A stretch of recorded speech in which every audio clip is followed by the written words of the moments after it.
안녕하십니까. 여의도 24시입니다. 여러분들 계속 이어서 얘기를 해보겠습니다. 근데 그 전에 이 짧은 시간에 제가 영상을 찍고 올리는 이 짧은 시간에 제가 아까 영상에서 하지 못했던 말씀을 댓글로 대신해 주신 분이 계셔서 그걸 여러분들하고 공유를 해보겠습니다. 저 이 윤석열 대통령 기자회견을 보면서 그런 생각을 했습니다. 윤석열 대통령의 그런 언행을 보면서 저런 장소에서조차 저렇게 행동한다면, 저런 표현을 쓴다고 한다면 공개되지 않은 장소에서 민감한 얘기를 할 때 윤석열 대통령은 과연 어떤 반응을 보일 것인가, 어떤 언행을 보일 것인가, 정말 상상을 초월하겠구나, 그런 생각을 했다 그 말입니다. 그리고 또 그걸 하면서 느꼈던 것 두 가지가 뭐냐면, 한동훈 대표가 윤석열 대통령과 면담을 할 때 상당히 힘들었겠구나, 그런 생각을 했습니다. 그리고 또 두 번째, 이 대통령실 참모들 제가 그전에도 계속 무능하다고 얘기를 했었고, 그 다음에 참모로서의 그런 자격이 없다는 그런 비판을 계속해 왔었고,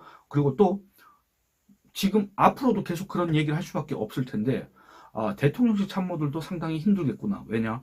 윤석열 대통령이 일반인과는 다른 주파수를 갖고 있구나. 주파수가 통하지 않는다고 한다면, 주파수가 소위 말해서 코드가 같지 않다고 한다면, 여러분들 그 피곤한 겁니다, 사실은.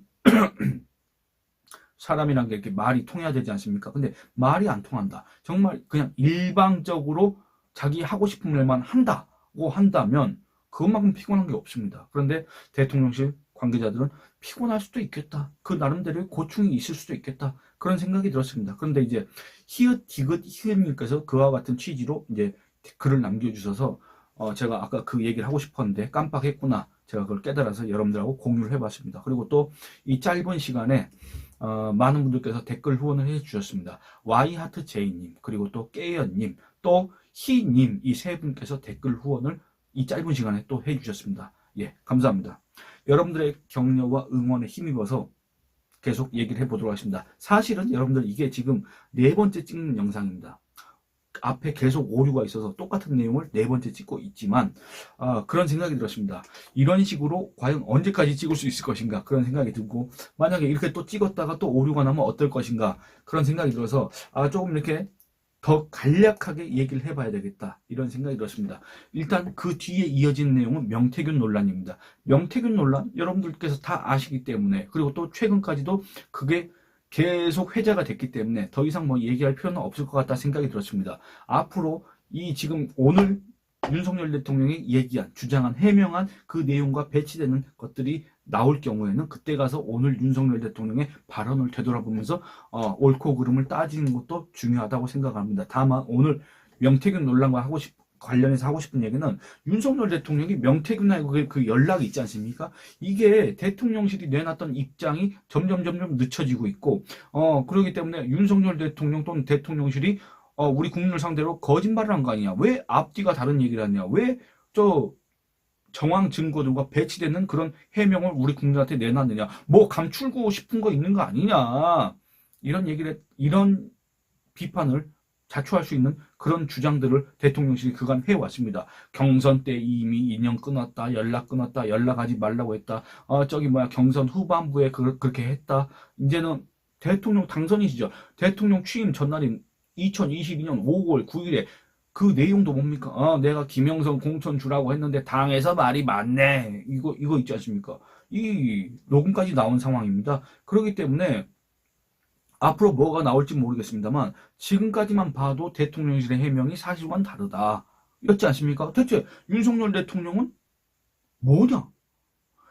자기와 관련된 상황을 대통령실 참모들한테도 그렇게 뭔가 진실을 얘기하지 않는 것이냐, 또는 대통령실 참모들이 잘못한 것이냐, 이런 문제 제기라고 해야 될까, 의문들이라고 해야 될까, 이런 것들이 있었습니다. 그런데 윤석열 대통령이 뭐라고 했냐면 오늘 이런 얘기를 했습니다. 저는 이 얘기를 들으면서 상당히 좀 깜짝 놀랐습니다. 왜냐, 오늘 이 자리가 이 대국민 담화는 자기가 그동안에 이 국정 운영을 하면서 이 지지율이 떨어진 거, 그 다음에 국민들이 자기에 대한 평가가 좋지 않은 거, 부정평가 비율이 높은 거, 특히나 TK에서조차 자기에 대한 부정평가 비율이 압도적으로 높은 거, 이런 어떤 이 민심에 대해서 자기가 대통령으로서 사과를 해야 되겠다. 그리고 또 사과를 하고 앞으로 더 열심히 하겠다는 그런 의지를 밝혀야 되겠다. 라는 취지로 오늘 이 대국민담화 기자회견을 한 거 아니겠습니까? 그런데 이 부분에서 윤석열 대통령의 이런 해명이라고 해야 될까, 주장이라고 해야 될까, 이런 것들을 보면은 과연 윤석열 대통령의 진심은 무엇인가? 그런 거에 대해서 의문이 제기될 수밖에 없다. 이런 생각이 들었습니다. 명태균하고의 인연을 언제 끊었느냐, 명태균하고 연락을 언제까지 유지했느냐, 지속했느냐라는 그런 취지의 질문에 대해서 윤석열 대통령이 이렇게 얘기를 했습니다.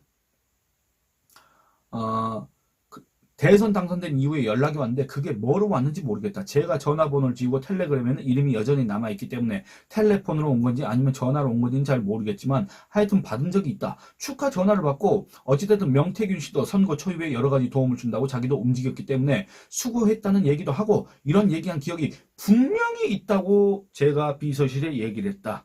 이렇게 얘기를 하고 있습니다. 여러분들 다시 한번 읽어보겠습니다.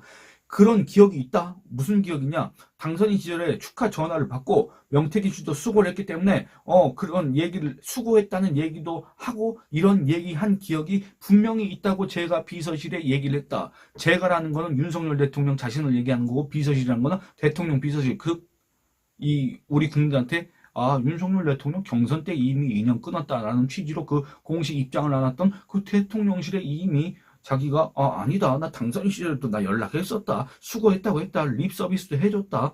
어떻게 내가 모른 척 할 수 있겠느냐? 라는 취지로 분명히 얘기했답니다. 그런데 아니었지 않습니까? 그 이유가 뭐냐? 윤석열 대통령 주장이 이렇습니다. 그런데 아마 언론에 얘기하는데 대변인이나 그런 입장에서는 이건 이렇고 저건 저렇고 얘기하기가 어려우니까 경선 뒷부분 이후에는 사실상 연락을 안 했다는 취지로 얘기한 것이다. 있을 수 있는 일입니까, 여러분들? 여러분들 이게 있을 수 있는 일입니까? 또 기와 같은 비슷한 취지로 또 얘기를 합니다. 뭐라 그러냐? 그렇지만 어쨌든 사람이 요만큼이라도 자기를 위해서 도움을 주려고 노력한 사람에 대해서 그렇게 매정하게 하는 것이 못하고 저도 또 본인도 좀 섭섭했겠다 싶어서 제가 그때 전화를 받아줬다고 제가 분명히 또 얘기합니다. 분명히 제가 우리 참모진들한테 얘기를 했는데 언론에 얘기할 때는 이건 이렇고 저건 저렇고 이렇게 길게 얘기할 수 없어서 아마 가장 기본적인 말만 한 것 같다. 얘기를 하고 있습니다. 여러분들 근데 이거 기본적인 얘기를 한 게 아닙니다.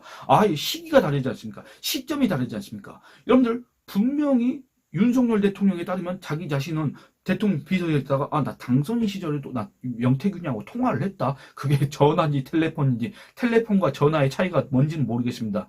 텔레폰은 유선전화고 윤석열 대통령이 말하는 전화는 휴대전화를 얘기하는 건지 모르겠습니다만 어쨌든 뭔지 모르겠지만 어쨌든 명태균하고 통화를 한 기억이 있다고 분명히 얘기했다는 게 바로 윤석열 대통령의 주장인데 아니 세상에 어떤 대통령의 참모가 대통령 비서실장이야 대통령의 대변인이라는 사람은 또 누굽니까? 대변인이라는 사람은 대통령의 입장을 우리 국민들한테 전달하는 역할을 하는 사람이 바로 대변인입니다. 대변인은 자기의 생각을 얘기하는 사람이 아닙니다. 대변인이 대통령의 말을 그것도 이처럼 아주 중대한 이 명태균 논란이라는 게 뭡니까? 최종적으로는 이 명태균이라는 정체불명의 인사가 윤석열 대통령을 통해서 또는 김건희 씨를 통해서 국정에 개입을 했느냐, 관여를 했느냐, 정당의 공천에 관여를 했느냐, 그래서 대선 경선 과정에서 어떤 역할을 했느냐, 어떤 불법적인 일을 했느냐 이런 것들이 다 지금 논란이 되고 있지 않습니까? 물론 지금 현재로서는 의혹 제기에 불과하지만 근데 여기에 대통령과 얽혀 있다. 이거 정말 여러분들 중대한 정치적인 문제입니다. 그리고 또 이게 만약에 이 대통령과 명태균이 그 어떤 식으로든지 정치적으로 어떤 의견을 주고받고 어떤 정치적 거래를 했다는 게 드러난다고 할 경우에는 또는 그런 식의 오해를 받는다고 할 경우에는 여러분들 윤석열 대통령은 정말 지금까지 겪은 것보다 상상을 초월할 정도의 정치적 위기에 빠질 수밖에 없습니다. 얘기하긴 조심스럽지만 그게 탄핵 사유가 될 수도 있다 그 말입니다. 그렇지 않습니까? 그러면 정말 중대하고 이걸 갖다가 언론에 배포하고 그다음에 우리 국민들한테 전달하는 과정은 정말로 신중했어야 됩니다. 그렇지 않습니까? 근데 여러분들 이런 사안에 대해서 대통령의 대변인 또는 대통령의 참모들이 대통령 비서실에 있는 사람들이 자기들 마음대로 대통령 말을 재단을 합니까? 막 이것 자르고 저것 자르고 앞뒤 다 잘라버리고 자기 하고 싶은 얘기 정말 언론에 이거 얘기하기 어렵고 저거 얘기하기 어려우니까 그냥 경선 이후에 연락 안 했다더라 이렇게 얘기하는 게 여러분들 대통령실의 그 비서들이 할 수 있는 일입니까? 아니 여러분들 그 사람들이 아무리 무능하고 그 사람들이 아무리 어떤 그런 개념이 없다고 하더라도 이게 가능한 일이냐 그 말입니다. 이게 우리 국민들이 과연 윤석열 대통령 옆에 있는 사람들이 너무나도 무능하고 저 사람들은 그냥 월급 받아먹을 자격 자체가 없는 사람들이기 때문에 아이고 저런 사람들을 데리고 있는 윤석열 대통령이 불쌍하다 이렇게 여기겠습니까? 아니면 윤석열 대통령이 지금 밑에 사람들한테 책임 전가하고 있는 거 아닌가? 이렇게 느끼겠습니까? 어떤 거를 여러분들 우리 국민들이 떠올리겠느냐 이런 걸 고려해 봤을 때 오늘 이와 같은 윤석열 대통령의 주장은 그 어떤 면으로 봤을 때도 긍정적인 효과를 기대하기가 어렵다. 오히려 더 부정적인 효과만 자초할 뿐이다. 그런 생각이 들었습니다. 그리고 또 이 윤석열 대통령이 이와 같은 책임 전가성 발언으로 들릴 수 있는 이런 해명 이런 것들을 접하면서 이 김건희 씨 논란 때 이 김건희 씨가 코바나 컨텐츠 시절부터 데리고 있었던 직원이 있습니다. 대통령실 직원. 그 사람 이름과 지금 직책을 제가 까먹었는데 기억이 나지 않습니다만 어쨌든 코바나 컨텐츠 시절부터 거의 한 15년인가 데리고 있었다는 사람입니다. 근데 이 사람이 왜 중요하냐면 여러분들 김건희 씨가 최재형이로부터 그 디올백을 받았지 않습니까? 근데 김건희 씨는 분명히 이걸 갖다가 거부를 했고 근데 최재형이가 그거 하고 모른 척하고 가버렸기 때문에 그 코바나 컨텐츠 시절부터 데리고 있던 그 직원한테 이거 반환해라 최재형한테 돌려줘라 라고 지시를 했고 김건희 씨 이제 그런 줄 알고 있었는데 알고 봤더니 이 사람이 그걸 까먹고 디올백을 최재형한테 안 돌려줬다 그 말입니다. 그것도 언제 그걸 확인했느냐? 여러분들 애초에 디올백 논란이 터졌을 때 그런 얘기 있지도 않았습니다. 한참 뒤에 그 논란이 터진 것도 한참 뒤에 그러니까 여러분들 최재형이가 김건희 씨한테 디올백을 준 게 언제입니까? 2022년 9월이고 이 디올백 논란이 촉발된 이 최재형의 몰카 영상이 공개된 게 언제입니까? 2023년 11월이지 않습니까? 근데 만약에 정말 김건희 씨가 그거에 대해서 지시를 했고 그 사람이 몰랐다고 한다면 그때 바로 이러한 해명이 나왔어야 됩니다. 근데 한참 뒤에 이런 해명이 나왔지 않습니까? 이게 너무나 어처구니 없다 그 말입니다. 그 대통령실 직원, 코바나 컨텐츠 직원 그 사람은 여러분들 이걸로 인해서 그냥 김건희 씨가 그냥 우리 국민들로서 욕먹고 비판받고 끝나는 문제가 아니라 이게 법적으로도 그런 의견이 첨예하게 갈렸던 부분이고 최종적으로는 부정청탁 방지법입니까? 그거에 의해서 대통령 공직자 배우자를 처벌하는 조항이 없기 때문에 법적으로 책임을 물을 수 없다 그래서 그냥 그렇게 된 것뿐 이걸로 인해서 정말 정치적으로 위기에 빠졌습니다. 김건희 씨뿐만 아니라 김건희 씨는 정치인이 아니기 때문에 정치적 위기에 빠진 게 아니지만 김건희 씨로 인해서 윤석열 대통령도 정치의 위기에 빠졌고 그 다음에 이 국민의힘조차 그 유탄을 맞았다고 해야 될까? 그렇지 않습니까? 결국에는 이 김건희 씨에 대한 이 디올백 수수 문제에 대한 한동훈 대표의 그런 어떻게 보면 원칙적인 입장 이런 것들에 대해서 윤석열 대통령 또는 김건희 씨가 거부감 또는 경로를 하면서 한동훈 대표를 향해서 당시 비상대책위원장을 하면서 그만둬라 얘기를 해서 제1차 갈등이 촉발되고 그로부터 이제 그 총선 과정에서 여러분들 뭔가 원만하게 진행되지 않고 틈만 나면 용산발 악재가 터지고 그랬지 않습니까? 그런 것들로 인해서 총선 대참패를 했고 총선 대참패 이후에 지금까지 이 국민의힘이 그리고 대한민국의 보수 우파가 겪는 그런 고충이 그로부터 비롯됐다고 얘기해도 과언이 아니다 그 말입니다. 그런데 아니 그 대통령실 직원 코바나 컨텐츠 시절부터 데리고 있던 그 직원은 뒤늦게서야 맞다 김건희 씨가 나한테 지시를 했는데 내가 그거 깜빡했었다 라는 얘기를 할 수가 있냐 그 말입니다. 근데 그 대통령실 직원이 그때까지도 여러분들 대통령실에서 근무를 하고 있었고 아마 지금도 마찬가지일 겁니다. 아마 그 사람 제2부속실 생기면 제2부속실 소속으로 돼 있을지도 모를 겁니다. 그러니까 이게 말이 됩니까? 그런 정말로 이 정권이 무너질 만한 그런 단초를 제공한 그런 자가 아직도 이 대통령 부인 옆에서 일을 하고 있다는 거 그 사람이 아직도 용산에서 우리 국민 세금으로 월급을 받아먹고 있다는 거 여러분들 이해가 가십니까? 그런 중대한 잘못을 저지른 자가 지금도 있다 그 말입니다. 그 대통령실 주장에 따르면 대통령실 해명에 따르면 근데 이것도 마찬가지다 그 말입니다.